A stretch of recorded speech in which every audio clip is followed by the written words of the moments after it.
Seemed like jurisdictional issues were very important to you guys today. How much of an issue has that been in this process? There's always been jurisdictional debates in the past between testing agencies and attorneys and commissions. I would caution them. They need to. Nevada's reg is very broad. You know, it's basically worldwide at any time, even if you're fighting here or not.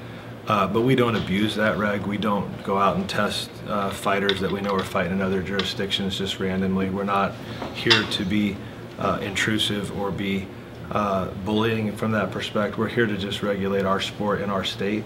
But we always have had, and I don't think this is a jurisdictional discussion that happened today. I think it's more of a disclosure discussion and how fast these tests are getting to us.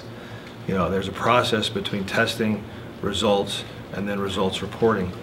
Interpretation of those results is not something that any testing agency should hold on before submitting it to the agency where the fighter is either under suspension or scheduled to fight. Now, if the fighter is out in the ether and has no scheduled fight, he's not under suspension, then that should stay within the UFC.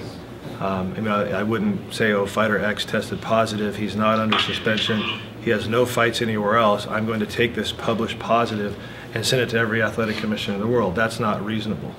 But he was under California's jurisdiction, no questions asked. He was under suspension there, serving that time, and they should have been informed of that report immediately, and they were not. And that's a problem. Is there greater concerns about the UFC and USADA's relationship and how they handle things? At this time, no. There's been plenty of bumps in introducing this new testing program, and all I've ever done, I think Executive Director Bennett's done, is encouraged to work through these problems. There are communication gaps, and there were communication gaps with USADA long before the UFC ever hired USADA to do its testing. Maybe known or unknown to the public or to the press, but these have been here since I got here. And we've got to get better at it. They have to get better at it. For our world, it's really simple. We just want the information as fast as we can get it. We don't always get that. So the issue they all have to recognize is that testing program is approved by this state. That testing program can also be unapproved by this state.